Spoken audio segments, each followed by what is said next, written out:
So as you can see in here, I've managed to get quite a lot of that bad cop in now, which is really helping to bring out those ghost notes, the articulation, and fatten them up. We're turning up the quiets instead of turning down the louds.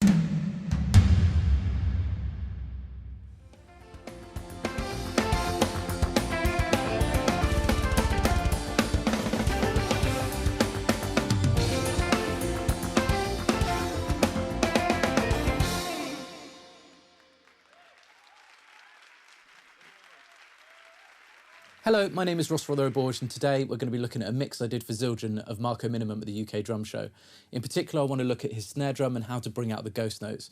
We're going to look at the problem, look at the solution, and then hopefully you can use this technique to take your mixes to the next level. So before I waffle on too much, let's have a listen.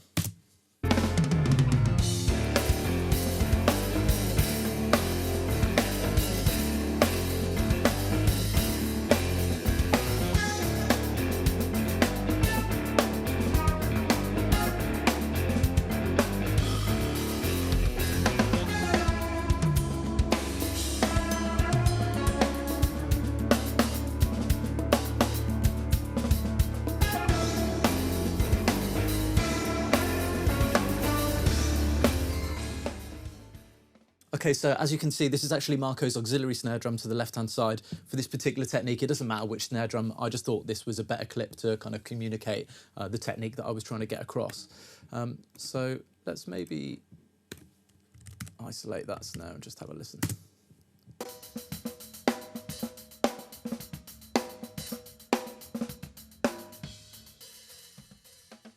Okay, so let's have a look at the plugins we've got here. We've started off with, well, I haven't started off with, this is a phase align tool. I don't generally do phase aligning, but I tend to find that I hear issues if there's a lot of microphones on the go, and as soon as I hear any issues, then I just align everything to the snare drum. Second of all, I've got an EQ here. This is just taking out a problem frequency on the snare drum that was annoying me. Then my SSL EQ, this is just an 8K shelf, just adding some brightness.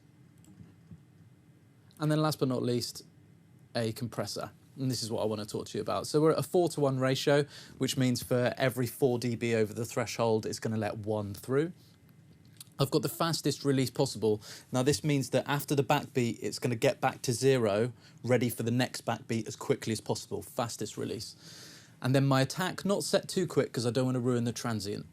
But this, I think, will be better explained in the examples that I've printed off you here. So this is Marco's snare drum here, and you can see the backbeats. You can see the backbeats here, and you can see the ghost notes in between. So I've typically set the threshold, I mean, somewhere around there. So it's not really affecting some of the hits, but it is affecting the others, but not doing an awful amount. Obviously, as I said a second ago, it'll let a dB through for every 4 it is over. So that should really help even out those backbeats, and they should sit a bit better in the track. But if these ghost notes still aren't loud enough, we could maybe compress it a bit more. Let's bring this threshold down, and then the level of the ghost notes and the level of the backbeats are then going to be a bit more of a similar volume. But by doing this, we are compromising the backbeat, which I think is probably the most important part of definitely this mix, and maybe the second most important part in general mixes. Say the vocals is probably the most important part in if you're mixing a song, but maybe the backbeat, the snare drum could be your second most important part of the mix. So we don't really want to sacrifice those backbeats. So what I'm going to do is we are going to duplicate another lot of audio of that same snare drum. So we're going to run it in parallel, and we're going to lower the threshold all the way down here. So we're going to make these transients, these backbeats, pretty much the same level as the ghost notes. So that would then make it look something like this.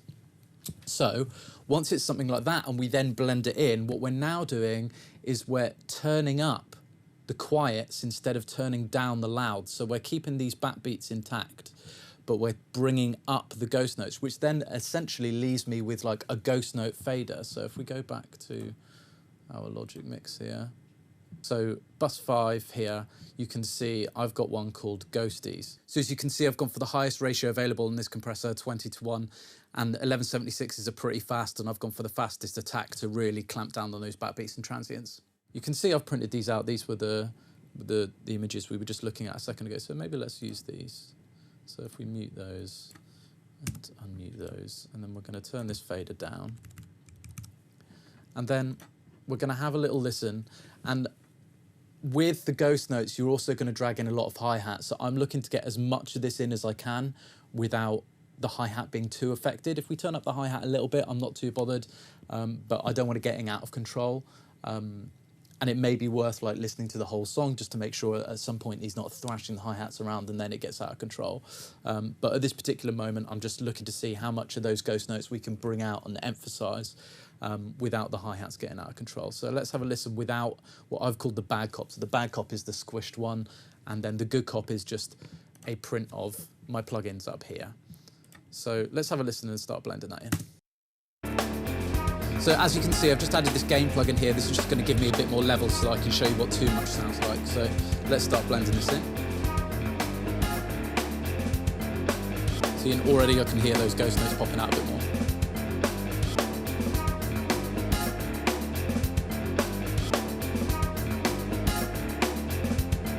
Sounds quite good, maybe.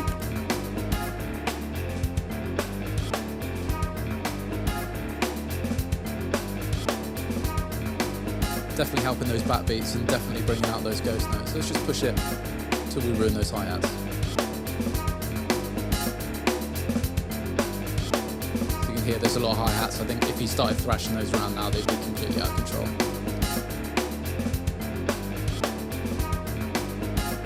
So I think somewhere around here is going to be our sweet spot.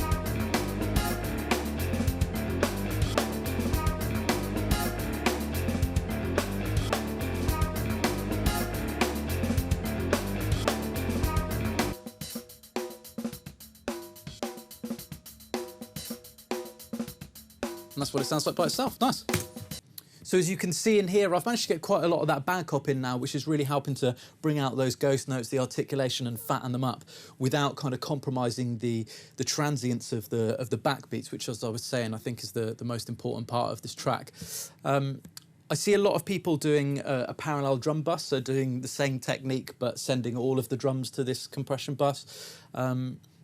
But I like to have one just for the snare drum because this gives me the option of just being able to ride it just with the ghost notes in mind. And this is something I do live as well. I engineer at the UK Drum Show and I ride that fader all the time. If you see me with my finger on a fader, that's probably what it's on, just depending on how much they're kind of thrashing the hats, because at a moment's notice I can just bring out the articulation of what they're playing. So if you try this off the back of this video, then let me know in the comments how it went, or if you've got any more questions, then hit me up again in the comments. But until then, let's let Marco play us out.